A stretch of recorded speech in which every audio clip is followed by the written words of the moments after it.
കണ്ട ഞാൻ കർപ്പൂരം ലൈറ്ററും മേടിച്ചിട്ടുണ്ടായി. അത് കാരണം അതിൻ്റെ യൂസ്ഫുള്ള് നോക്കിയാൽ നമുക്ക് നമ്മുടെ അത്രയും തണവുണ്ട്. കൈയൊക്കെ എല്ലാവർക്കും റെഡിയാക്കിയിട്ട് സെറ്റപ്പാക്കി പോകാനായിട്ട് അത് നമ്മൾ ഫുഡ് ഉണ്ടാക്കാനാണ് മെയിൻലി അത് മേടിച്ചത്. പക്ഷേ യൂസ്ഫുള്ളായി. അങ്ങനെ 4th ഡേ സ്റ്റാർട്ട് ചെയ്തു. നമ്മളിങ്ങനെ ഒരു ഹട്ടിലാണ് നിന്നത്. ഇതാണ് പുറത്തത്തെ ഒരു ആംബിയൻസ്. രാത്രി ഇങ്ങനെ ഫുള്ളും ലൈറ്റൊക്കെ ഇട്ടിട്ട് ഇനി നമ്മളിപ്പോൾ ഇവിടെ നിന്ന് യാത്ര തുടങ്ങായി. ഇനി അടുത്ത ലൊക്കേഷനിലേക്ക് പോയോണ്ടിരിക്കുകയാണ്. അത് ഒരു വ്യൂ പോയിന്റിൽ ഞങ്ങളിപ്പോൾ എത്തിയിട്ടുണ്ട്. നല്ല രസമുണ്ട്. ഇപ്പം ഞങ്ങൾക്കൊരു ഷോർട്ട് കട്ട് കിട്ടിയിട്ടുണ്ട്. ആ ഷോർട്ട് കട്ട് ഞാൻ കാണിച്ചു തരാം. അവിടെ ഒരു പാലം കാണുന്നുണ്ട്. ആ പാലത്തിൽ കൂടെയാണ് ഞങ്ങൾ ഇനി പാങ്കോങ് എന്ന് പറഞ്ഞ റിവറിലേക്ക് പോകാൻ പോകണം. പിന്നെ ഇങ്ങനെ പോകും ഞങ്ങൾ. നല്ല കിടിലൻ road. That's when it hit me like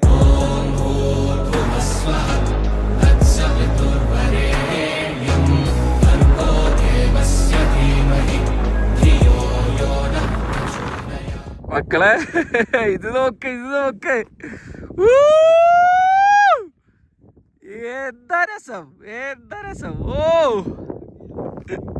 ഇതിനിടയില് ഞങ്ങളുടെ കൂടെ ഉണ്ടായിരുന്ന ഒരാള് പെട്ടെന്ന് കയറുന്ന സമയത്ത് ന്യൂട്രലിൽ വീണു. സെക്കൻഡിൽ ഇട്ടുന്നതിന് വരെ ന്യൂട്രലായി വണ്ടി.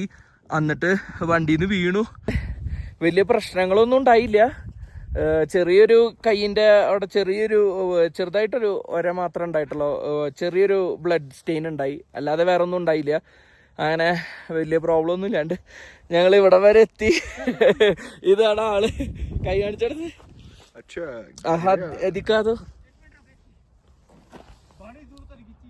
ഇങ്ങടാ അത്രമാത്രം പ്രശ്നം ഉണ്ടായില്ല. വേറെ പ്രശ്നമൊന്നും ഉണ്ടായിരുന്നില്ല. എല്ലാവരുടെയും പ്രാർത്ഥന വേണം. ഭയങ്കര എന്നിട്ട് പറയാ അപകടം പിടിച്ച റൂട്ടാണെല്ലാം. പിന്നെ എൻ്റെ കൈയൊക്കെ ഒരു മാതിരി ഫ്രോസ്റ്റ് ബൈറ്റ് എന്നൊക്കെ പറയില്ല, അതുപോലെ ആയിട്ടുണ്ട്. അപ്പോൾ ഞങ്ങൾ എന്താ ഇവിടെ നിന്ന് ചെയ്യാൻ പോകണമെന്ന് വെച്ചാൽ, ഞാൻ ഓൾറെഡി കർപ്പൂരവും ലൈറ്റർ സാധനങ്ങളൊക്കെ സെറ്റാക്കിയിട്ടുണ്ട്. അപ്പോൾ ഇവിടെ ഏതെങ്കിലും പാറയുടെ മുകളിൽ അത് കർപ്പൂരം കത്തിച്ചിട്ട് 2-3 എണ്ണം ഇട്ട് കത്തിച്ചിട്ട് നല്ലോണം ചൂടാക്കിയിട്ടേ ഇവിടെ നിന്ന് പോവുള്ളൂ. അപ്പോൾ വേറെ പ്രശ്നങ്ങളൊന്നും ഉണ്ടാവില്ല. മക്കളെ ഇത് മസ്റ്റ് വിസിറ്റാണ്. ഈ ഡിസ്ട്രിക്റ്റിൽ നിന്ന് പാങ്കോങ് എന്തായാലും നിങ്ങൾ ലഡാക്ക് വരികയാണെങ്കിൽ പോകണം. അടിപൊളിയാണ്. അപ്പോൾ ഞങ്ങൾ ഇവിടുന്ന് കാര്യങ്ങളൊക്കെ ചെയ്ത് ഫോട്ടോ ഒക്കെ എടുത്തിട്ട് അടുത്ത സ്ഥലത്തേക്ക് പോട്ടെ. ഓക്കെ, അപ്പോൾ ഇനി ഇവിടുന്ന് താഴേക്കായിരിക്കും ഇറങ്ങാം എന്തായാലും. അപ്പോൾ തണവ് കുറച്ച് കുറയും. നല്ല തണവുണ്ട്. പിന്നെ ബൈക്കൊക്കെ എന്നിട്ടാ പറയുക, നമുക്ക് നല്ല സ്പീഡിലൊന്നും പോകാൻ പറ്റുന്നില്ല. ഓക്സിജൻ ലെവൽ കുറവായതുകൊണ്ടാണെന്ന് തോന്നുന്നുണ്ട്. നമ്മുടെ ബൈക്കിൻ്റെ സ്പീഡൊക്കെ ഭയങ്കരമായിട്ട് കുറഞ്ഞു തുടങ്ങി. RPM നമ്മൾ ഉദ്ദേശിച്ച അത്രയും എടുക്കാൻ പറ്റുന്നില്ല. അപ്പോൾ അതൊക്കെ നോക്കണം. അപ്പോൾ അതൊക്കെ സെറ്റാക്കിയിട്ട് ഞാൻ ബാക്കി അപ്ഡേറ്റ്സ് തരാം. കണ്ട ഞാൻ കർപ്പൂരം ലൈറ്ററും മേടിച്ചിട്ടുണ്ടായി. അത് കാരണം അതിൻ്റെ യൂസ്ഫുള്ള് നോക്കിയാൽ നമുക്ക് നമ്മുടെ അത്രയും തണവുണ്ട്. കൈയൊക്കെ എല്ലാവർക്കും റെഡിയാക്കിയിട്ട് സെറ്റപ്പാക്കി പോകാനായിട്ട് അത് നമ്മൾ ഫുഡ് ഉണ്ടാക്കാനാണ് മെയിൻലി അത് മേടിച്ചത്. പക്ഷേ യൂസ്ഫുള്ളായി. ഇപ്പോൾ എത്തി നിൽക്കുന്നത് വാറില പാസ് എന്ന് പറഞ്ഞിട്ടുള്ള ഒരു സ്പോട്ടിലാണ് കേട്ടോ. ഞാൻ ജോർജിയയിൽ പോയിട്ട് കണ്ടിട്ടെങ്കിൽ ഇതൊരു രക്ഷയില്ല. ഇത് കിട്ടില്ല.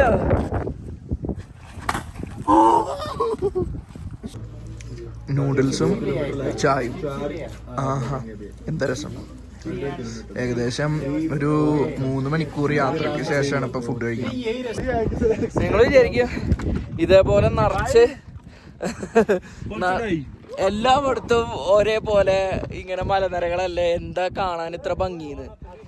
ഇവിടെ ഓരോ കിലോമീറ്ററിലും ഓരോ രീതിയിലുള്ള മലകളാണ്. ഓരോ കളറ്, റെഡ്, യെല്ലോ, ആഷ്, പല പല കളറുകളാണ്. ഓരോ മണിക്കൂർ തോറും നമ്മളിങ്ങനെ ബൈക്കിൽ പോയോണ്ടിരിക്കുമ്പോൾ നമ്മൾ കാണുന്നത് പല പല ഷേപ്പില്. ഇപ്പൊ ഒരു വ്യൂ ഞാൻ കാണിച്ചു തരാം. നോക്കിയേ, യോ നമ്മളാ മഞ്ഞുമലകളുടെ അവിടെ നിന്ന് ഇപ്പൊ ഈ സൈഡിലേക്ക് എത്തി, അതിന്റെ അപ്പുറത്തെ സൈഡിലേക്ക് എത്തി. എന്തുവാ അല്ലേ. നോക്കിയേ, ഞങ്ങളുടെ വണ്ടിയല്ല, പക്ഷേ ഇവിടെ ഒരു ടൂറിസ്റ്റ് വന്നിട്ടുണ്ട്. ഇവിടെ നോക്കി ടയർ പഞ്ചറായി. അപ്പോൾ ഇനി ട്യൂബില്ല. അപ്പോൾ അവർ 2 പേരുണ്ട് ഇസ്രായേലിൽ നിന്ന്. അപ്പോൾ അവർക്ക് ടയറായ കാരണം ഇവിടെ പെട്ടുപോയി. അപ്പോൾ എന്താ പറയുക, നമ്മൾ ഹെൽപ്പ് ചെയ്യാൻ ട്രൈ ചെയ്യുന്നുണ്ട്. നമ്മുടെ കയ്യിൽ എക്സ്ട്രാ ട്യൂബൊന്നുമില്ല. പക്ഷേ ഇവിടെ ആണെങ്കിൽ റേഞ്ചും ഇല്ല. അപ്പോൾ ഒരു കാറുകാരനെ കിട്ടിയിട്ടുണ്ട്. അപ്പോൾ അവർ ഹെൽപ്പ് ലൈൻ എത്തുമ്പോൾ അവർ വിളിക്കാനായിട്ട് ഞങ്ങൾ പറഞ്ഞ് സെറ്റാക്കി വിട്ടിട്ടുണ്ട്. ഇവിടെയൊക്കെ ഇങ്ങനെ ഉണ്ടായി കഴിഞ്ഞാൽ പ്രാർത്ഥിക്കാൻ തന്നെ പറ്റുള്ളൂ. കാരണം നല്ല രീതിയിൽ കാശും പോവും നമ്മുടെ നിന്ന്. അങ്ങനെ നമ്മൾ ഇന്നത്തെ ഒരു ഹോം സ്റ്റേ പോലെയാണ്. ഇതാണ് അവിടുത്തെ ചേട്ടൻ നമുക്ക് ഫുഡും കാര്യങ്ങളൊക്കെ തന്നത്.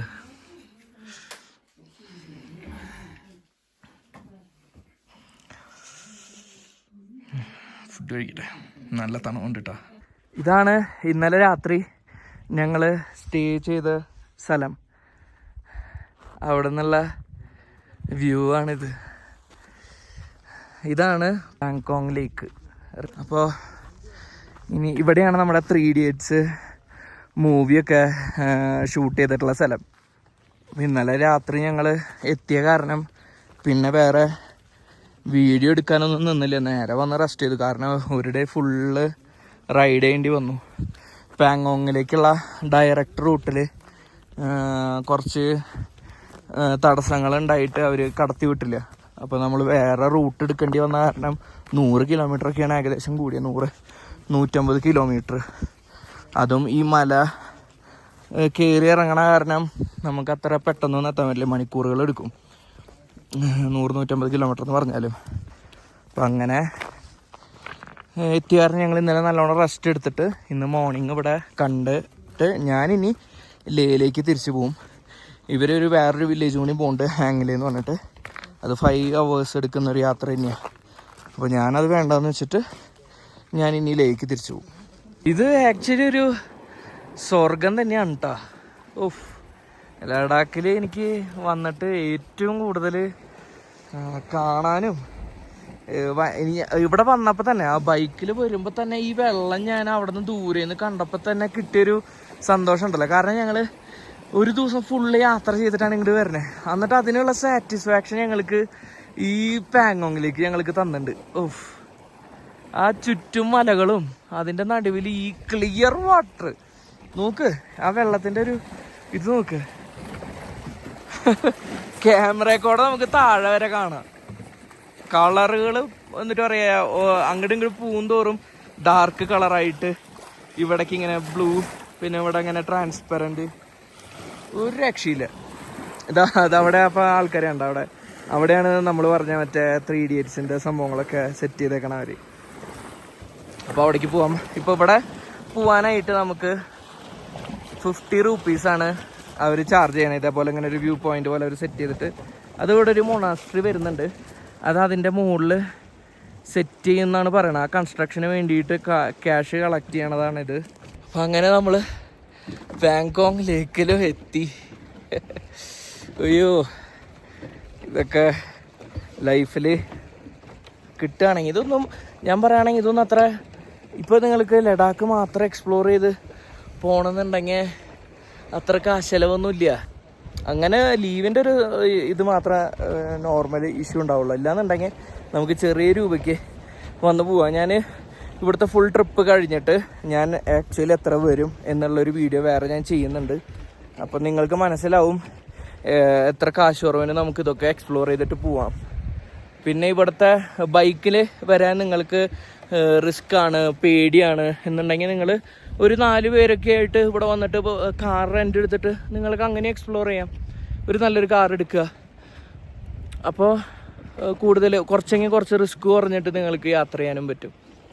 അപ്പോൾ ആരും ലൈഫിൽ ചെറുപ്പകാലത്ത് ഇതൊക്കെ എക്സ്പ്ലോർ ചെയ്യാൻ പറ്റുള്ളൂ. അങ്ങനെ മാത്രം ഞാൻ പറയണില്ല. ഇവിടെ വയസ്സായാലും വരുന്നുണ്ട്. ഞാൻ പറഞ്ഞത് കൂടുതൽ ബുദ്ധിമുട്ടില്ലാതെ. ചിലപ്പോൾ വയസ്സാകും തോറും നമുക്ക് എന്തെങ്കിലും ഒരു ഇഷ്യൂസ് വന്നു കഴിഞ്ഞാൽ പ്രശ്നമാണ്. ഇവിടെ തന്നെ ആൾട്ടിറ്റ്യൂഡിൻ്റെ പ്രശ്നങ്ങൾ, ശ്വാസം തടസ്സം, അപ്പോൾ അങ്ങനെ ഹാർട്ടിന് എന്തെങ്കിലും ഇഷ്യൂസ് ഉള്ളവർ, അപ്പോൾ അങ്ങനെയൊക്കെ നമുക്ക് ഫ്യൂച്ചറിൽ വരാൻ ചാൻസ് ഉണ്ട്.